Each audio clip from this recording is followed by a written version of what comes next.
Sớm mai tỉnh dậy tôi lạc vào hư không, đôi tay níu lấy điều gì mà chờ mong. Nắng kéo mây về, gió kéo đông về, buồn người thương kéo tôi về người yêu. Đêm qua mơ thấy anh quay về, ôm choàng nhau ấm áp đông qua. Thức giấc môi cười, ôi là mơ thôi, buồn tôi ơi khi nào mây phai. Anh cứ đi, đi tìm tình yêu mới. Tôi đứng đây ôm trọn tình yêu cũ, nhẫn gió mây gửi đến anh đôi lời.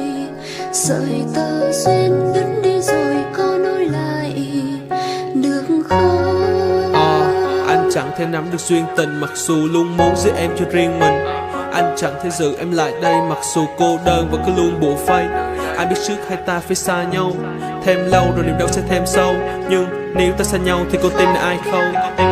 Anh biết thời gian rồi vẫn qua, thanh xuân cả hai rồi sẽ qua. Nhưng có những thứ cả hai chẳng thể xóa. Em tồn tại trong anh là giấc mơ.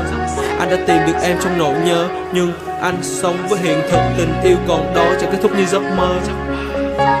Em đi qua như dòng chảy có dòng sông, anh là viên đá cũ thì hỏi em về không.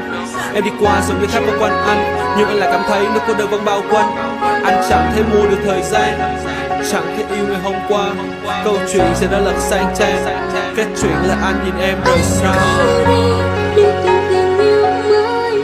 Tôi đứng đây ôm trọn tình yêu cũ, nhẫn gió mây gửi đến anh đôi lời. Sợi tơ duyên đứt đi rồi có nối lại được không?